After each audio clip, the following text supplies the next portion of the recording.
Hello friends, welcome to ఆల్గోట్ academy. ఈరోజు మనం రాజీవ్ యువ వికాసం స్కీమ్కి ఏ విధంగా అప్లై చేయాలో చూద్దాం. అంటే అప్లికేషన్ ప్రాసెస్ ఏ విధంగా ఉంటుందో, ఏ డీటెయిల్స్ అడుగుతున్నారు, ఇన్కమ్ సర్టిఫికేట్ అవసరం అవుతుందా, క్యాస్ట్ సర్టిఫికేట్ అవసరం అవుతుందా, సో ఏ డాక్యుమెంట్స్ అప్లోడ్ చేయాలి వంటి విషయాలన్నీ కూడా ఈ వీడియోలో తెలుసుకుందాం. First of all application fill చేయడానికి నేను క్రోమ్ బ్రౌజర్ని ఓపెన్ చేస్తున్నాను.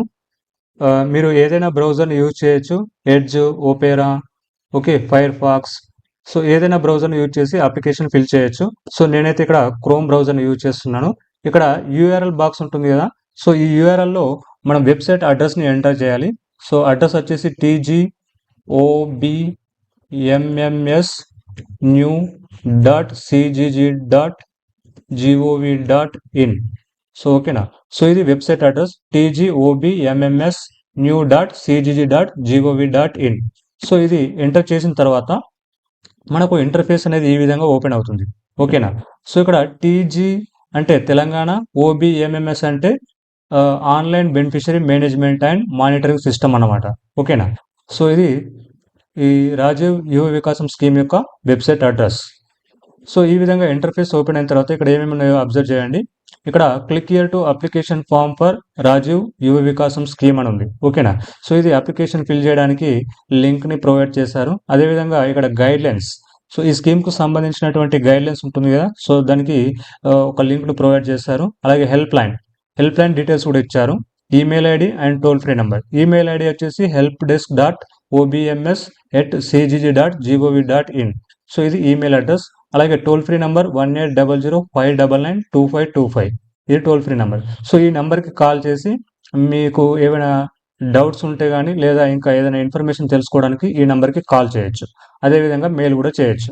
వర్కింగ్ డేస్లో మార్నింగ్ 10:30 నుంచి ఈవినింగ్ 5 వరకు మన యొక్క కాల్స్కి ఆన్సర్ అయితే చేస్తారు. ఓకేనా.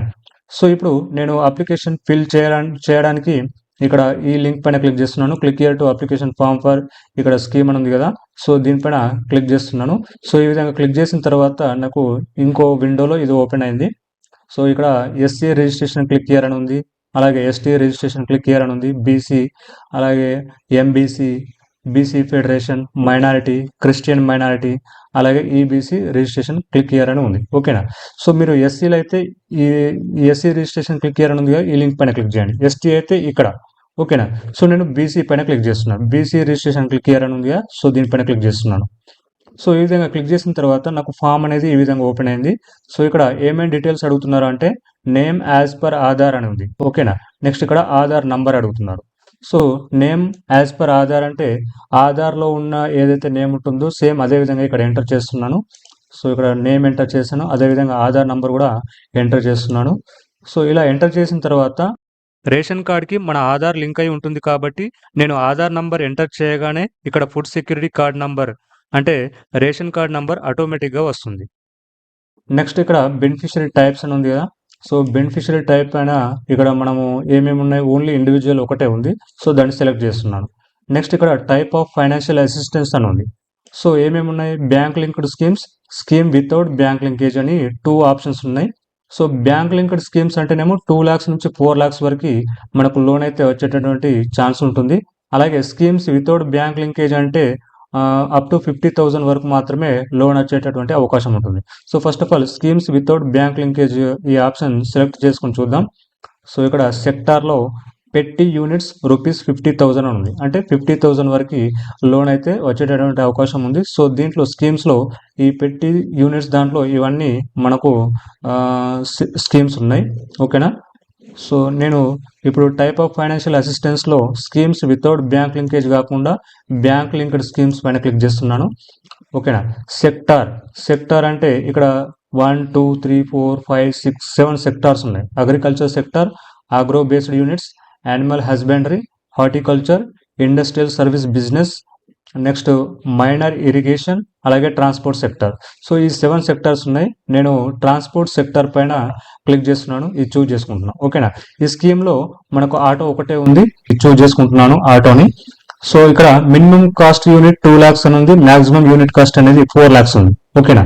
సో 2 lakhs నుంచి 4 lakhs వరకు నాకు లోన్ వచ్చేటటువంటి అవకాశం అయితే ఉంటుంది. సో నెక్స్ట్ గో పైన క్లిక్ చేయండి. గో పైన క్లిక్ చేసిన తర్వాత ఇక్కడ మనకు రిమైనింగ్ డీటెయిల్స్ ఫిల్ చేయడానికి ఇంకో ఫామ్ ఓపెన్ అయింది. ఓకేనా, ఇక్కడ డిస్టిక్ అని ఉంది. సో డిస్టిక్ వచ్చేసి నిజామాబాద్, మండల్ మోర్తాడ్, ఓకేనా, పంచాయత్ మోర్తాడ్, నెక్స్ట్ విలేజ్ మోర్తాడ్.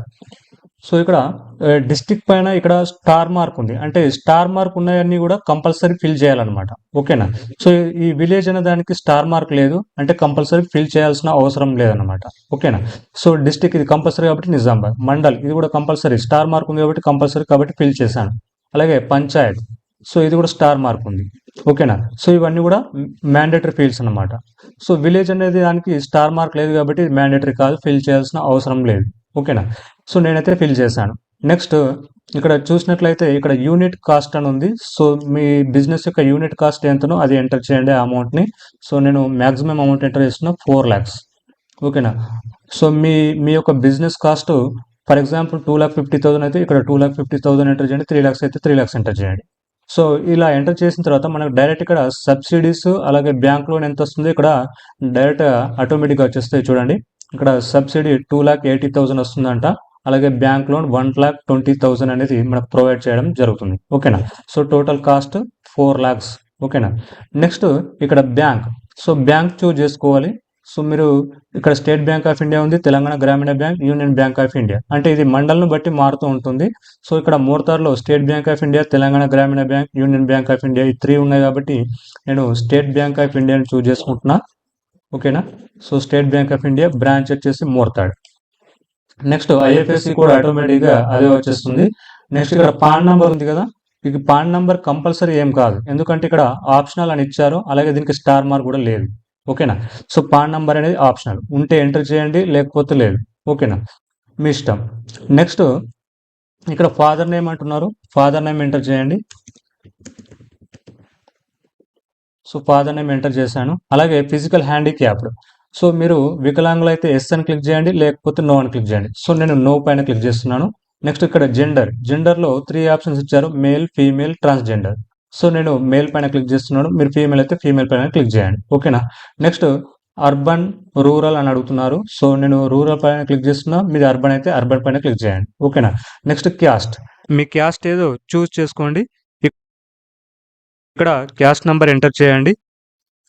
అంటే క్యాస్ట్ అనేది కంపల్సరీ, ఎందుకంటే దీనికి స్టార్ మార్క్ అనేది ఉంది కాబట్టి కంపల్సరీ క్యాస్ట్ అనేది అవసరం అవుతుంది. సో క్యాస్ట్ డీటెయిల్స్ ఎంటర్ చేస్తున్నాను.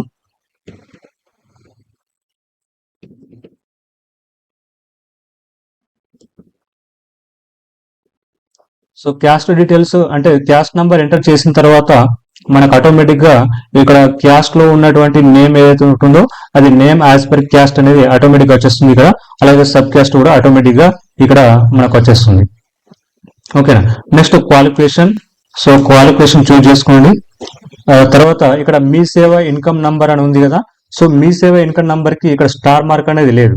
ఓకేనా, సో ఎవరికైతే రేషన్ కార్డు ఉంటుందో, అంటే రేషన్ కార్డులో ఎవరి నేమ్ అయితే నమోదై ఉంటుందో అటువంటి వారికి ఇన్కమ్ సర్టిఫికేట్ కంపల్సరీ కాదు. ఎవరికైతే రేషన్ కార్డు ఉండదో, అంటే రేషన్ కార్డులో ఎవరి నేమ్ అయితే నమోదై ఉండదో అటువంటి వారికి ఇన్కమ్ సర్టిఫికేట్ కంపల్సరీ అవసరం అవుతుంది. అప్పుడు ఇక్కడ స్టార్ మార్క్ అనేది వస్తుంది. ఓకేనా, సో అటువంటి వారి యొక్క అప్లికేషన్ ప్రాసెస్ ఏ విధంగా ఉంటుందో నెక్స్ట్ చూద్దాం. ఓకేనా, సో ఇప్పుడైతే నాకు ఆల్రెడీ రేషన్ కార్డ్ అనేది ఉంది కాబట్టి ఇక్కడ నాకు మీ సేవ ఇన్కమ్ కి మ్యాండేటరీ కాదు అని చూపిస్తుంది. ఓకేనా, నెక్స్ట్ ఇక్కడ డేట్ ఆఫ్ బర్త్ ఎంటర్ చేయండి. సో ఏజ్ అనేది ఆటోమేటిక్గా వచ్చేస్తుంది. యాన్యువల్ ఇన్కమ్, సో దీనికి కూడా స్టార్ మార్క్ లేదు కాబట్టి మ్యాండేటరీ కాదు. అలాగే mobile number mandatory, star mark ఉంది కాబట్టి మొబైల్ నంబర్ ఎంటర్ చేస్తున్నా, లేకపోతే అప్లికేషన్ ప్రాసెస్ కాదు. ఓకేనా, సబ్మిషన్ కాదు.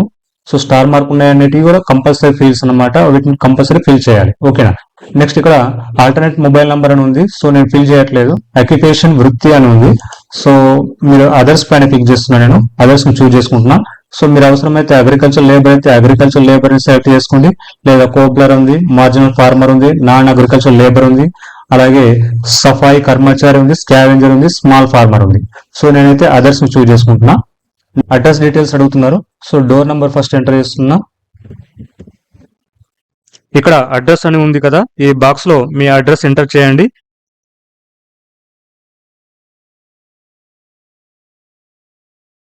నెక్స్ట్ ఇక్కడ అప్లోడ్స్ అని ఉంది, సో ఇక్కడ browse only JPG, PNG, JPG, zip files. So ఈ ఫార్మాట్ లో ఉన్నటువంటి ఫైల్స్ ని ఇక్కడ మనం అప్లోడ్ చేయొచ్చు. సో ఆ ఫైల్స్ 50 KB కంటే తక్కువ ఉండకూడదు. ఓకేనా, 500 KB కంటే ఎక్కువ ఉండకూడదు. అంటే 50 KB నుంచి 500 KB మధ్యలో ఉండాలి. ఓకేనా. సో ఇక్కడ బెనిఫిషియరీ ఫోటో అంటే లబ్ధిదారుల ఫోటోని మనం ఇక్కడ అప్లోడ్ చేయాల్సి ఉంటుంది. అలాగే పాన్ కార్డ్ అనేది ఆప్షనల్, ఉంటే అప్లోడ్ చేయండి, లేదంటే అవసరం లేదు. ఓకేనా.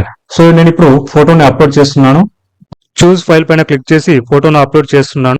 నెక్స్ట్ ఇక్కడ సెల్ఫ్ డిక్లరేషన్ ఇచ్చారు. ఇక్కడ 2 బాక్సెస్ ఉన్నాయి. ఈ 2 బాక్సెస్ ని ఇలా చెక్ చేయండి, అంటే టిక్ చేయండి. దాని తర్వాత ఇక్కడ ప్రీవ్యూ బటన్ పైన క్లిక్ చేయండి. ఓకేనా. నెక్స్ట్ ఒకసారి డీటెయిల్స్ అన్ని కరెక్ట్ గా ఉన్నాయో లేదో చెక్ చేసుకోండి. సో అన్ని ఓకే అనుకుంటే సబ్మిట్ బటన్ పైన క్లిక్ చేయండి. లేదు అంటే ఏదైనా మిస్టేక్ ఉంటే ఎడిట్ బటన్ పైన క్లిక్ చేసి ఎడిట్ చేసుకోవచ్చు. ఓకేనా. మనం ఇచ్చినటువంటి డీటెయిల్స్ అన్ని కూడా కరెక్ట్ గా ఉంటే సబ్మిట్ బటన్ పైన క్లిక్ చేయండి. సో సబ్మిట్ బటన్ పైన క్లిక్ చేస్తే మన ఈ అప్లికేషన్ సబ్మిట్ అవుతుంది. సబ్మిట్ అయిన తర్వాత అప్లికేషన్ ఫామ్ ని డౌన్లోడ్ చేసి ఫర్దర్ ప్రాసెస్ కోసం ప్రింట్ తీసుకొని మీ వద్ద ఉంచుకోండి. ఓకేనా. సో ఈ విధంగా మనం అప్లికేషన్ ప్రాసెస్ అనేది చేస్తామన్నమాట. ఓకేనా. ఇప్పుడు రేషన్ కార్డ్ లేని పర్సన్ యొక్క అప్లికేషన్ ప్రాసెస్ ఎలా ఉంటుందో చూద్దాం. రేషన్ కార్డ్ లేని పర్సన్ యొక్క అప్లికేషన్ ప్రాసెస్ ఏ విధంగా ఉంటుందంటే సేమ్. ఓకేనా. ఇక్కడ నేమ్ యాజ్ పర్ ఆధార్ అంటున్నారు. సో ఆధార్ లో ఈ పేరు ఏ విధంగా ఉంటుందో అదే విధంగా మనం నేమ్ ని ఎంటర్ చేయాలి. అలాగే ఆధార్ నంబర్ కూడా ఎంటర్ చేయండి. సో ఇది రేషన్ కార్డ్ లేని పర్సన్ యొక్క డీటెయిల్స్ అన్నమాట. సో ఈ విధంగా ఎంటర్ చేసిన తర్వాత ఇక్కడ ఫుడ్ సెక్యూరిటీ కార్డ్ నంబర్ అయితే రాలేదు. ఎందుకంటే ఇతనికి రేషన్ కార్డ్ లేదు కాబట్టి ఆ నంబర్ రాలేదు. ఇంతకుముందు అప్లికేషన్ లో అతనికి రేషన్ కార్డ్ ఉంది కాబట్టి ఇక్కడ ఫుడ్ సెక్యూరిటీ కార్డ్ నంబర్ అనేది ఆటోమేటిక్ గా వచ్చేసింది ఆధార్ నంబర్ ఎంటర్ చేయగానే. ఓకేనా. సో ఇతనికి ఆ రేషన్ కార్డ్ లేదు కాబట్టి ఈ ఫుడ్ సెక్యూరిటీ కార్డ్ నంబర్ అనేది రాలేదు. ఓకేనా. సో ఇప్పుడు బెనిఫిషియరీ టైప్ అంటే ఇండివిజువల్, అలాగే సేమ్ ఇవన్నీ సేమ్ ఉంటాయి. Bank linked schemes without bank linkage అని ఉంది కదా, బ్యాంక్ లింక్డ్ స్కీమ్స్ చూజ్ చేసుకున్నా. అలాగే సెక్టర్ అంటే ట్రాన్స్పోర్ట్ సెక్టర్ చూజ్ చేసుకుంటున్నా. ఓకే. స్కీమ్ ఆటో ఉంది. నెక్స్ట్ ఇక్కడ మినిమం యూనిట్ కాస్ట్ ఉంది, అలాగే మాక్సిమం యూనిట్ కాస్ట్ ఉంది 2 lakhs నుంచి 4 lakhs వరకు. సో గో పైన క్లిక్ చేస్తున్నా.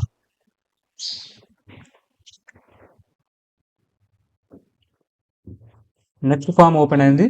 అప్లికేషన్ ప్రాసెస్ అంతా కూడా సేమ్ ఉంటుంది, కాకపోతే ఇక్కడ ఇన్కమ్ దగ్గరికి రండి. ఓకేనా. సో ఇక్కడ ఉంది ఓకే. ఇక్కడ మీ సేవ ఇన్కమ్ నంబర్ అని ఉంది కదా, ఇక్కడ దీనికి స్టార్ మార్క్ అనేది ఉంది. ఎందుకు అంటే సో ఇతనికి రేషన్ కార్డ్ లేదు కాబట్టి ఇక్కడ స్టార్ మార్క్ వచ్చింది, అంటే కంపల్సరీ అనమాట. అంటే రేషన్ కార్డ్ లేని వారికి ఇన్కమ్ సర్టిఫికేట్ కంపల్సరీ అవసరం అవుతుంది. రేషన్ కార్డ్ ఉన్న వారికి ఇన్కమ్ సర్టిఫికేట్ అనేది మ్యాండేటరీ కాదు. ఓకేనా. సో ఇది గుర్తుంచుకోండి. సో మిగతా ప్రాసెస్ అంతా సేమ్ ఉంటుంది. సో ఈ విధంగా మనం అప్లికేషన్ ప్రాసెస్ అనేది ఫిల్ చేస్తాం. ఇంకా మీకు ఏమైనా డౌట్స్ ఉంటే కమెంట్ బాక్స్లో పోస్ట్ చేయండి, రిప్లై ఇవ్వడానికి ప్రయత్నం చేస్తాను. Thank you.